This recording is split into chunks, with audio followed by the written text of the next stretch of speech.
Olá, muito boa tarde. Está chegando para você o programa Semeada em Ação. Hoje estaremos falando a respeito do Paraguai, a sua cultura, a sua culinária e um pouco do seu povo. Lá está o nosso missionário Lúcio Lopes, a qual estará também dando um pouquinho da sua palavra neste programa. Fique conosco, nos acompanhe, não saia daí. Este programa foi feito exclusivamente para você.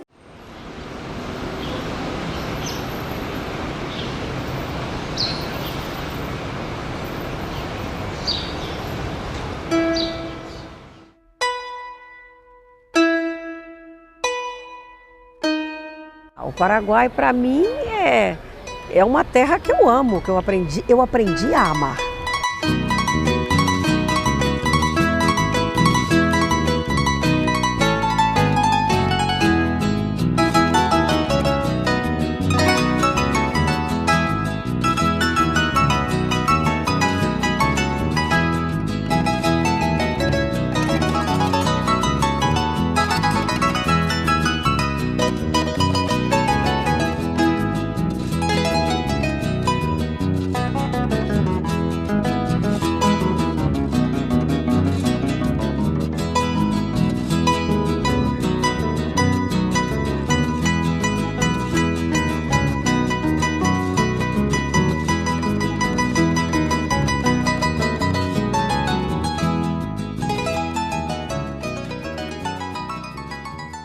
A comunidade brasileira no Paraguai é a segunda comunidade brasileira maior no mundo. Depois dos Estados Unidos, o Paraguai ultrapassou o Japão como residência dos nossos imigrantes. É a maior comunidade estrangeira no Paraguai, de uma comunidade total de 1 milhão de pessoas. Nós estimamos em 300 mil os brasileiros em todo o Paraguai. Com uma concentração maior na faixa de fronteira, já que pelo acesso naturalmente é fácil, então as pessoas ficam por aí. A imigração já começou um pouco nos anos 60 ainda, final dos anos 60. E os brasileiros, da noite para o dia, descobrem as terras tão ricas quanto do Paraná também existe do lado paraguaio.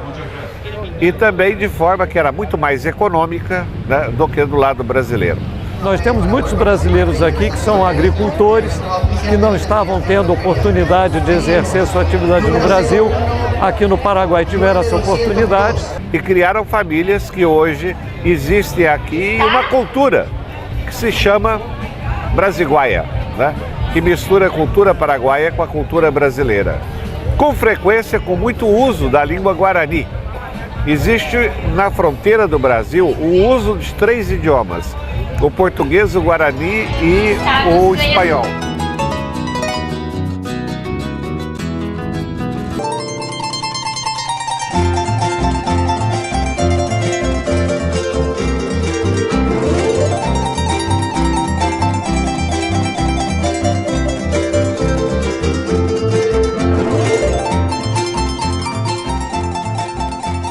Só comércio, feira, barraquinha na rua, essas coisas. Aquela rapaziada correndo, empurrando, jogando a sacolona pela ponte, entendeu? Essa é a impressão que a maioria dos brasileiros tem quando não conhece o Paraguai. Aí piora quando os caras vão para a Cidade Leste.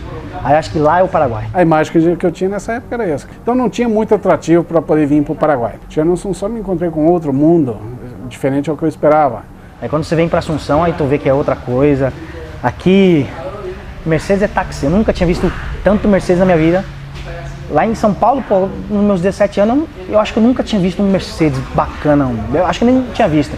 Pô, cheguei aqui no Paraguai, pô, vi Mercedes de táxi. Aí foi para mim uma surpresa muito grande. Uma cidade, digamos que bastante ordenada com relação ao que eu tinha visto. Normalmente eles chegam aqui pensando que é avacalhação, ele é Paraguai, não. Depois eles vão ver, nossa, que bonito, nossa, que legal. Tem isso aqui? Tem. Tem isso aqui? Tem tudo. Vocês estão pensando o quê? Aqui é o Paraguai. A cidade tem tudo que uma pessoa precisa para viver bem. Tanto na área gastronômica, como a diversão, como shopping, compra, materiais importados. É uma cidade que tem uma estrutura muito boa para um turista também. A parte cultural, a parte histórica também é muito presente aqui na cidade.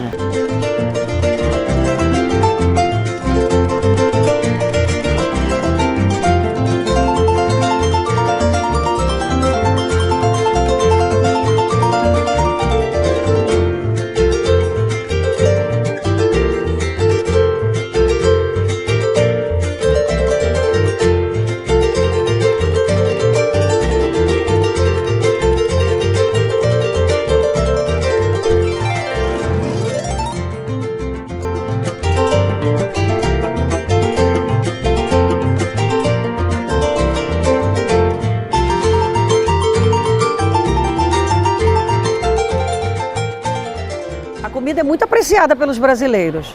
Tem a sopa paraguaia, que também é um costume do Paraguai, que é uma sopa que é comida com garfo e faca, né? É uma sopa sólida, não é uma sopa líquida, e que é uma delícia. Uma sopa sólida, como que se diz, né? É feita com a farinha de milho, né? Com a farinha de maíz, que eles chamam. E leva queijo. Queijo paraguai, que eles chamam, que é tipo queijo de Minas. Só que é um queijo mais gostoso, porque derrete mais. Leva cebola e leite. Isso é assado e é cortado em pedaços. Quando eu cheguei eu não gostava de jeito nenhum, porque a gente usa muito milho para muita coisa. Hoje em dia eu como a sopa paraguaia no café da manhã. Eu gosto, se tiver a sopa paraguaia, eu deixo o pão e como a sopa paraguaia. Tem chipaguaçu. Chipaguaçu. Chipaguaçu, que eles chamam. Caraca, eu não como, eu devoro chipaguaçu. Essa é que eu mais gosto. É como se fosse a gente chama uma pamonha salgada. E é feito com milho ralado, com queijo, leite e cebola também. Assado também e cortado em porções. E fica uma torta de milho bem molhadinha, bem gostosa, essa eu gosto. Gosto muito do pucheiro. Adoro o pucheiro. Eu adoro o caldo, eu amo o caldo. Pucheiro é uma carne com osso, é um caldo, né? Que se faz com uma carne com osso e os legumes e verduras. É muito gostoso, eu gosto muito. E tem o bori-bori, que também é um caldo que se faz com fubá também, né? Com a farinha de milho, que eles chamam aqui, né? Se engrossa um pouco o caldo com aquela farinha de milho e que ficam umas bolinhas de milho no caldo. Que é muito gostoso também, se faz com bori de polho, como se diz aqui no Paraguai, que é de frango. É o arroz com queijo, aquele feijãozinho manteiga, que é tradicional aqui, chamado arroz quesu com poroto manteca.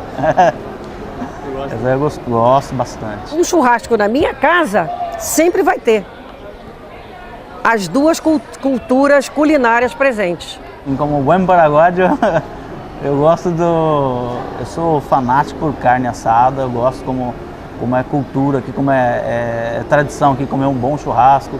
Ou assado, né, como chama em espanhol. O assado é o tradicional. Eu aprendi a comer, antes eu comia costela no Brasil, era costela ao bafo, né? Mas aqui fazem muito bem. A costela e o vazio, que é a nossa fraldinha, são os dois principais pratos que você encontra em todo assado paraguaio, né? O churrasco tem a mandioca, que é o costume do Paraguai, né? Acompanhar o churrasco com a mandioca. Até a forma de servir é diferente. São umas porções grandes. Aí, quando eu cheguei aqui, isso para mim foi um choque no início. Estava acostumado, normalmente você vai no churrasco, fazem as picadas e servem pequenas porções e cada um vai se servindo. E o primeiro evento que eu fui, onde tinha um churrasco, quando saiu o churrasco, cada um levou seu prato e voltou com um pedaço, uma porção muito grande. Foi uma surpresa para mim. E tem então hábitos que nós tínhamos lá, que se tem lá em Campo Grande, que são cultura daqui. Por exemplo, em Campo Grande você come sopa paraguaia. Você vai no mercado municipal lá, você come sopa paraguaia. Tomando o próprio tereré em Campo Grande é uma coisa comum. O tererê, por quem em Paraguai que não toma o tererê, e eu como um bom brasilguaio, paraguaio brasileiro, sei lá o que eu sou, tomo o tererê também. O tererê é mais ou menos o chimarrão, mas com outro tipo de erva, uma erva mais grossa, né? E com água fria, não com água quente. O Paraguai, por ser muito amigável, ele comparte muito as coisas. E o tererê faz parte da cultura de compartilhar. Na realidade, o tererê é uma desculpa para o Paraguai estar junto e estar conversando e estar revendo. Comumente, eu vou passando na sua casa para a gente tomar um tererê. Não, vai passando na sua casa para conversar e tem que ter o tererê. Essa união é interessante, né? E é muito forte entre os paraguaios. E eu acabei entrando nisso aí também e participando ativamente, né? Lá no Paraguai não é igual aqui. Fala o castelhano e o guarani. Lá no Paraguai não é igual aqui. Fala o castelhano e o guarani. Voltando junto aqui a você nesse programa Semeada em Ação, falando sobre o Paraguai. E você teve aí a comida, a dança típica, a polca, a música.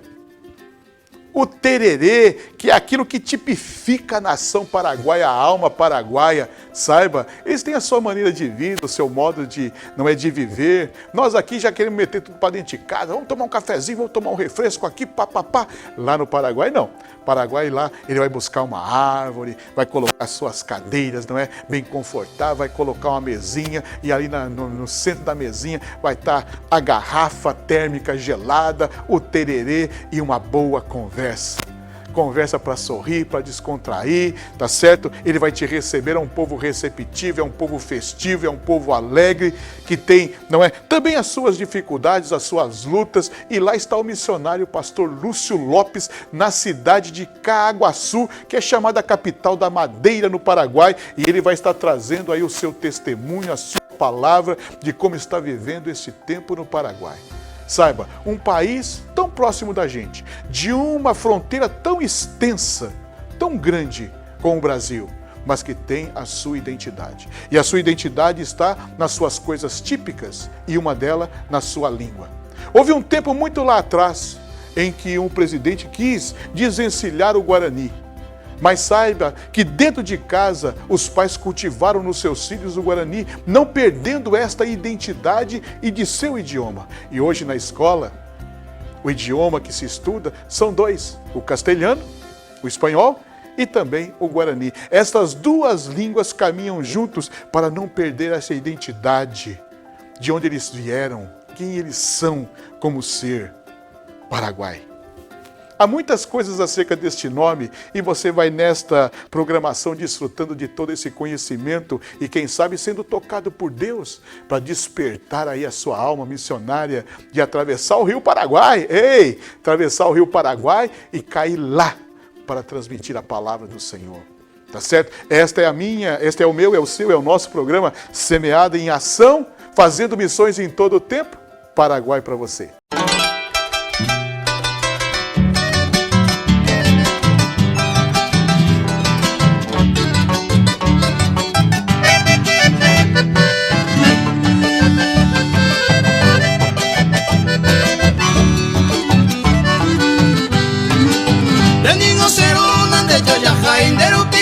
Hazaña transformar este icorire mundo para estar con ayuju kota pepona derecho a patañar el guapo y poco pende más se coger hace salva se huire yo se no iré monbejo se vaya poena.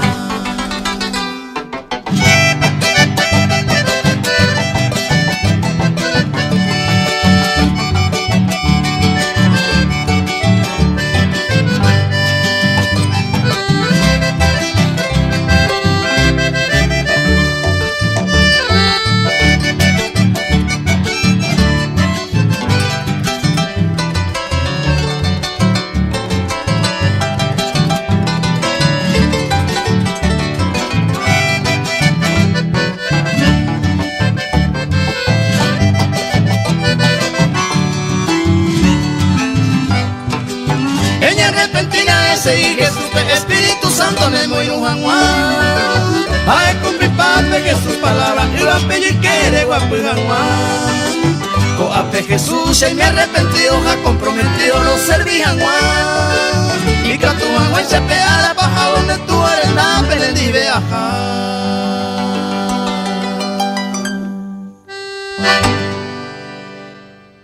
A paz do Senhor. Dou graças a Deus por esse dia, ter essa oportunidade para narrar alguma coisa da parte da minha vida. Quero agradecer a Deus, primeiramente, um grande abraço ao nosso pastor presidente, pastor Aparecido de Souza, sua digníssima esposa, e ademais, membro do Corpo de Obreiro, em especial aí pastor João, pastor Guilherme e também o diácono Jairo. Que Deus o abençoe, a semeada em ação, que Deus continue abençoando e fortalecendo esse departamento. Graças a Deus, que Deus tem posto no coração do nosso pastor, e esse trabalho terá um bom crescimento para a glória do nosso Deus. Meu nome é pastor Lúcio Antônio Lopes, sou casado com a dona Maria de Lourdes Freitas Lopes. E Deus tem nos abençoado, temos 5 famílias, né? 2 estão com o Senhor e 3 aqui está conosco. Meu filho mais velho, Oséias, partiu com 17 anos, já no trabalho missionário. Osiel, no nascimento, o Senhor o recolheu, e disso temos 2 filhas, uma psicóloga e a outra está aqui conosco, aqui em Caguaçu, e um rapaz, que hoje é o meu companheiro, meu filho de coração. Graças a Deus, Deus tem nos chamado. Eu me converti no ano de 1979, onde eu me batizei, no dia 25 de dezembro, na cidade de Itacuru, Mato Grosso do Sul.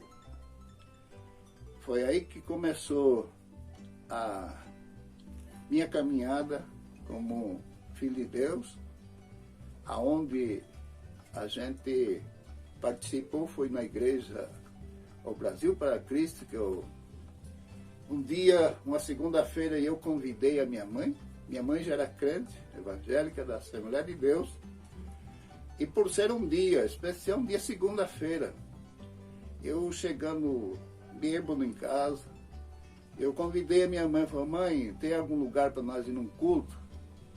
E justamente ficava umas 3, 4 quadras, uma congregação da Brasil para Cristo, que estavam começando na época, uma igreja. Na época não tinha energia elétrica, era só lampião a gás. E foi aí que eu tive o primeiro encontro com Deus. Quando eu assentei no banco, eu me lembro, eu estava bem borracho, como diz o espanhol, no castelhano, mas eu me lembro bem. E o pessoal cantava, não tinha instrumento, não tinha violão, só tinha mesmo o pastor e bastante gente, tinha creio que umas 40, 50 pessoas. E naquele salão foi o dia que eu ouvi uma voz. Eles cantavam muito corinho com palma, né, na época. E eu sentei no meio daquele pessoal e eu não entendia nada, não sei qual foi a mensagem que o pastor pregou.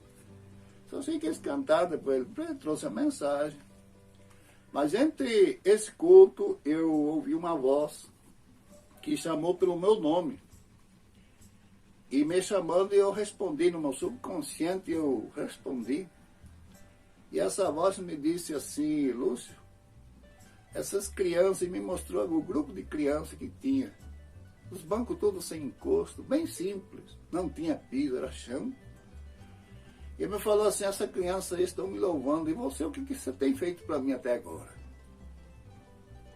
Isso para mim foi como se fosse agora, faz 5 minutos que eu ouvi essa voz.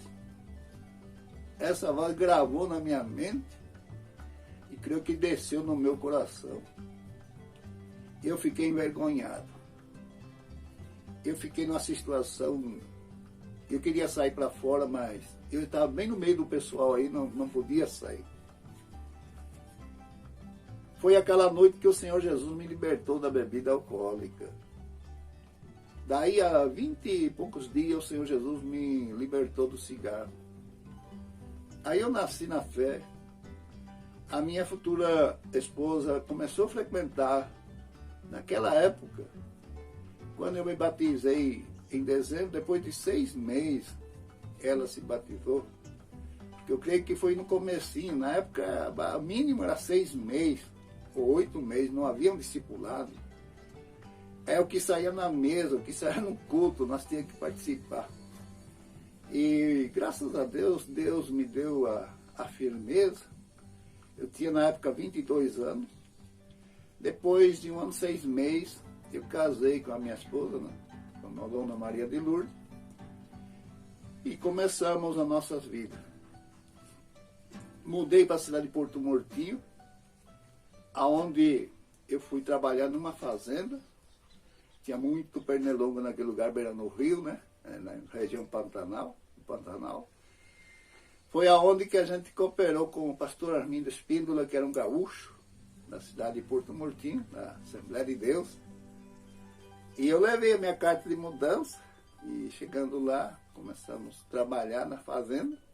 E eu fiz um rancho grande, e era num retiro. E nós fazíamos culto aos domingos. E era 10 quilômetros da sede, no retiro onde nós fazíamos culto. E aí começou um trabalho. Esse trabalho, servia já na época como diácono, mas sem experiência, só com a graça e a misericórdia de Deus mesmo. E Deus deu um crescimento naquela fazenda, batizou gente que, depois de 10 anos, eu recebi cartas de pessoas que estavam aí, que já era presbítero aí em Anduí, perto de Campo Grande, outro foi para Laranjeira do Sul, e, enfim, quando voltamos para Itacuru, eu passei alguns tempos, voltando para Itacuru já, a gente começou a dirigir uma congregação Ponto de Culto. Aí foi a primeira experiência que eu tive com, meu Deus, eu servindo de coração, mas até aquele prezado momento eu só ouvi aquela voz para a minha conversão, mas agora estava entregue na minha mão uma congregação. Um dia minha esposa me disse, eu tinha uma marcenaria, pequenininha minha marcenaria, onde a gente sobrevivia sobre aquilo lá. Na época não tinha ajuda de ninguém, ministerialmente falando. Acho que o nosso pastor tinha o salário dele, mas ninguém, naquela época, tudo era feito mesmo pela fé e atendendo, quem sabe, o chamado do Senhor, né? E naquela época foi quando um dia minha esposa me disse, Lúcio, eu não consegui fazer mais serviço para ninguém, eu era bastante conhecido na cidade, mas fechou as portas. E foi onde que Deus tinha um propósito de falar com a minha pessoa, tratar comigo, porém eu não sabia. Quando a minha esposa falou assim, eu tenho um filho especial de cadeirante, não podia faltar o leite para ele, né? Minha esposa me disse, nós temos para o almoço amanhã. Tínhamos arroz e ovo, não tinha feijão. E aquilo me causou uma tristeza na minha alma. Eu cuidando do trabalho pequenininho, tudo humilde, não tinha nada, não prosperava. Porém eu estava aí. E naquele momento foi quando eu entrei na frente, havia um pátio baldio, que era uma serraria, que fechou, que foi embora para o norte de Mato Grosso. Eu entrei ali e comecei a falar com Deus. Eram umas 3h30, 4 horas. Eu sei que eu fiquei mais ou menos 1 hora e pouco. E falei com Deus, falei, meu Senhor, eu estou aqui, eu quero agora uma confirmação da minha chamada. Eu não vou comprar fiado hoje de ninguém. Eu posso comprar na cidade, eu tenho crédito. Só que eu quero uma resposta do Senhor. Se eu tenho chamada amanhã até as 3 horas, 2 horas, 3 horas, até 3 horas da tarde, eu sou seu obreiro. Se suprir a minha necessidade. Se não suprir a minha necessidade, eu vou entregar essa obra, esse trabalho, vou trabalhar, vou dizimar, vou ser crente, vou ofertar, vou fazer tudo o que corresponde a um crente, menos pregar a sua palavra. A sua palavra eu não vou pregar para ninguém se eu não ter chamada. Eu tinha aquela vontade, mas se eu não tiver chamada, eu vou acabar atrapalhando quem tem. E eu falei, meu Deus, quero que me perdoe, se é que vai custar a vida, se é que vai, me mate agora, porque essa é a minha decisão. Amém. Fui para casa e no outro dia, amanheci, tomamos um chazinho de manhã cedo, e eu preocupado, mas já tinha um trato feito com o Senhor. Eu ia sair de uma dúvida. Porque eu achei impossível eu servir a Deus e passar por esse estreito, por esse vale, por esse deserto.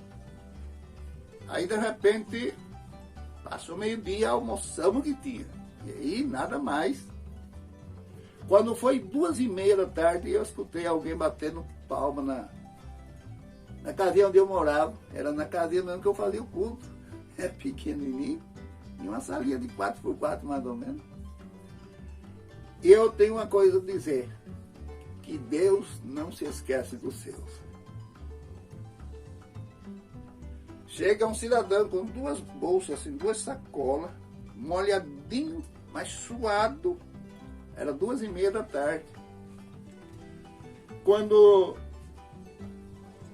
aqui que mora o irmão Lúcio, aí eu falei, ele mesmo, falou, não, é você mesmo. Ontem, Deus me mostrou o senhor. E ele começou a chorar, se alegrar e falar em língua estranha. Eu falei, mas da onde que veio esse cidadão, né?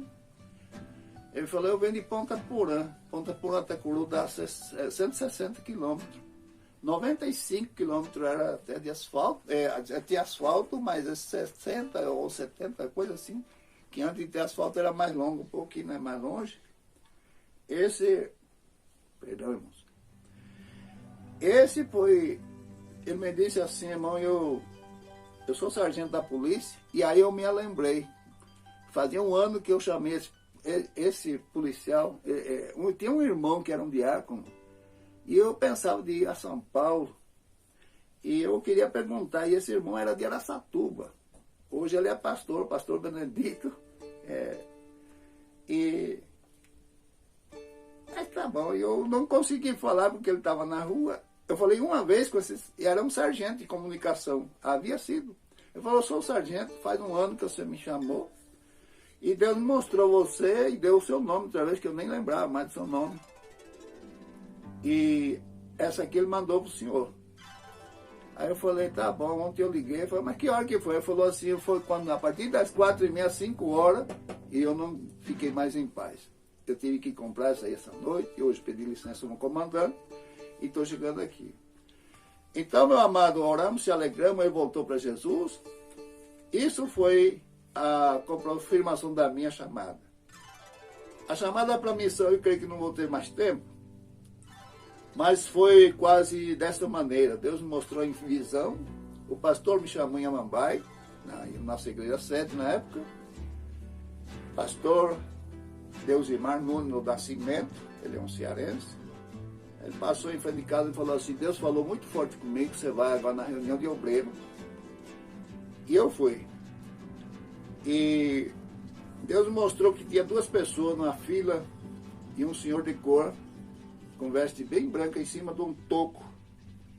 E um cidadão estava na minha frente. Na fila era só eu e mais um cidadão.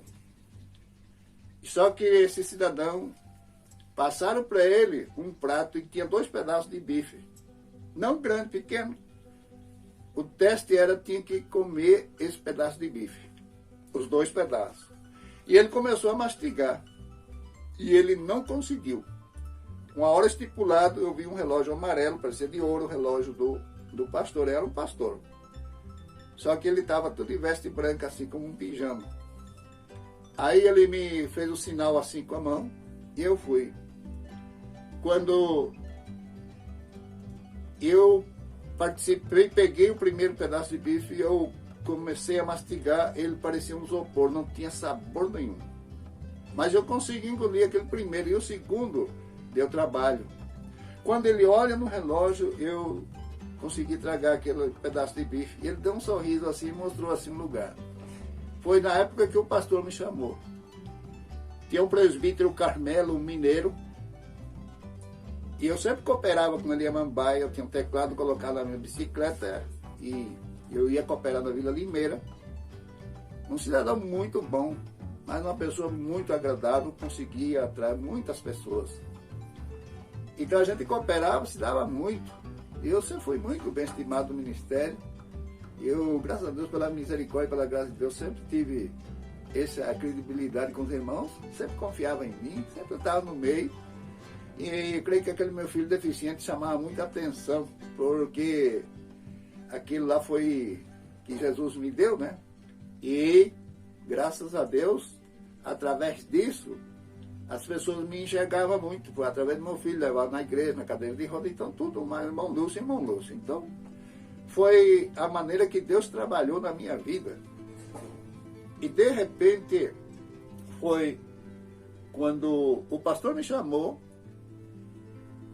porque havia uma necessidade. O pastor sempre me apontava que eu falo Guarani, sou família Guarani mesmo, então, pai e mãe, né? Só que eu já nasci no Mato Grosso do Sul e de Paraguai falava alguma coisa em Guarani, falava assim, não é que não falava, mas muitas coisas misturavam de mim, né? E aí, quando eles me chamaram, quando o pastor me chamou, eu fui na reunião de obreiro, peguei carona, não tinha recurso, era difícil, né? Eu estava em Laguna Carapã nessa época. Quando eu cheguei em Amambai, tinha um pastor, eu vi um pastor de cabeça bem branco, bem grisalho, pastor Venâncio, nem sei se está vivo ainda. Eu sei que ele falou para o pastor assim, eu vi que eles conversaram, falou, aquele é o missionário que você vai mandar? Ele falou, aquele é um dos candidatos, mas tem aqui um mineiro que vai de Jequitinhonha, estavam pedindo um missionário. Então, ele era conhecido, que ele tinha um trabalho já, né, que ele dirigia, trabalhava e estava muito bem. Aí ele falou assim, terminou a parte administrativa, de repente, quando ele começou a entrar nesse negócio de missão, falou, a igreja, eu tenho 2 candidatos, mas a igreja, por momento, pode enviar só um missionário. Eu tenho aqui, o primeiro pedido aqui, ali o Vale de Jequitinhonha, estava em Minas, lugar muito carente, e eu tenho aqui o irmão aqui que eu quero apontar. Primeiro, o irmão presbítero Carmelo. Aí, ele apresentou e quem aprova, todo mundo, nós aprovamos, 100%, uma pessoa excelente. E eu pensava assim, falando, mas esse aí, se for meu sonho, ele não vai passar não. Alguma coisa vai dar aí. Aí ele falou, aí o irmão Carmelo ficou bem quietinho. Aí ele baixou a cabeça assim, começou a sair lágrimas do olho dele, eu falei, tá feliz, contente. Aí ele falou assim, pastor, quando terminou, eu falei, pastor, eu posso falar alguma coisa? Aí ele falou, pode falar. Eu lembro bem, ele falou assim, é democracia pura, ou fala agora ou nunca mais. Aí ele falou, pastor, eu tenho minha filha que está no 2º ano de faculdade, eu tenho que conversar com minha esposa se eles estão de acordo, se ela vai poder ficar, porque faculdade eu não posso transferir. E eu não sei o que eu faço. Essa é a primeira. A segunda, pastor, eu tenho chamada para pastorear, mas para missão não tenho chamada. Não sinto essa chamada. Aí não tinha mais jeito. Aí falou assim, o outro, eu tenho aqui um candidato que é para o Paraguai, que eu usava bigode, falou, o bigode aí, o presbítero Lúcio. Irmão, quando falou isso aí, parece que, eu não sei, a unção do Espírito tomou aquele ambiente, tinha mais ou menos 50, 80 obreiros, mais ou menos por aí. Olha, aquilo encheu. E essa foi a... E o bife? O bife, eu com a minha esposa, imagina só. Com a minha esposa não tinha problema, que nós já tínhamos um propósito. Onde quer que seja, nós iríamos. Mas eu tinha um filho deficiente na cadeira de roda. Imagina a missão me enviar numa mata. Porque eu não estou para me escolher. Se eu estou aqui, eu eis-me aqui. Eu estou para onde a igreja, o ministério me enviar. Imagina ele é indefeso. Se tiver pernilongo, mutuca, o que é aquilo? Tem lugar que tem assim. Né? Não tem energia elétrica, não tem ventilador, não tem nada. Foi aí que me causou a outra parte. A primeira parte foi fácil, mas a segunda eu mastiguei bastante. E aí foi que eu decidi, eu falei, não, já estou aqui, e eu tomei essa decisão. Foi a minha chamada na obra missionária. Cheguei em 1996 na cidade de Santa Rosa de Aguaraí. Deus nos abençoou. Passei muitas provas, se eu for contar é bastante coisa. Só que eu vou resumir. Santa Rosa de Aguaraí, 3 anos. Deus deu um amplo crescimento. Consegui batizar 78 novas crentes na época. Meu convertido aceitou Jesus, se batizou, 78, mais de 36 casamentos, mais de 30 reconciliados em outras igrejas. A igreja mantinha seus 200, 180, 240 dia de sábado, bastante gente. Deus nos abençoou. A Igreja Assembleia de Deus Paraguaia, quando a gente filiou com ela, naquela época eu voltei para Pedro Juan Cavalheiro, fiquei 1 ano, e aí teve uma queda muito grande ministerialmente, e sobrou para mim. Voltei para Santa Rosa, fiquei uma temporada onde o pastor João Carlos me visitou, ele pastoreou essa igreja. E graças a Deus, Deus trabalhou na minha vida. Hoje estou na cidade de Caraguaçu. Quero mostrar para os irmãos, aqui tem essa garrafa aqui é de chimarrão. No frio, ela funciona, é a nossa cultura aqui, E esse aqui, o calor é mais, então o termo aqui, essa aqui é uma garrafa, conserva água gelada, aqui é o tereré. É o tereré. A primeira coisa, se você chegar na casa de qualquer pessoa, não vai te oferecer outra coisa a não ser o tereré. É igual o cafezinho do Brasil. Esse aqui pode não ter nada, mas esse aqui não falta. Na casa, então no calor é o tereré e no frio é o chimarrão. Graças a Deus, minha filha estudou, só que ela estudou, se formou em psicologia. A outra não queria, fez um curso de cabeleireira. Meu filho agora terminou a faculdade, ou terminou o primário, né? Tinha que começar a faculdade esse ano, não foi possível por essa pandemia. Hoje, nós entramos na cidade de Caraguaçu, o pastor confiou em nós. A gente já conhecia o pastor Osvaldo, excelente pessoa, nosso pastor. Eles têm me ajudado bastante aqui, graças a Deus, um apoio moral. Não deixe de visitar muito outras pessoas e sempre estar conosco. Que pena! Temos que concluir essa programação toda especial. Esteve conosco aqui, não é? Na parte técnica, nosso irmão Anderson Jair fazendo a abertura especial desta programação, falando sobre obra missionária no Paraguai. Você teve aí a cultura paraguaia, o testemunho do pastor Lúcio, que é o missionário que está ali, não é? Pregando a palavra do Senhor, a música guarani cristã tocando o seu coração, e nós estamos chegando ao fim desta programação, te convidando para a próxima, aonde estaremos falando 110 anos das Assembleias de Deus no Brasil. Eu te espero lá.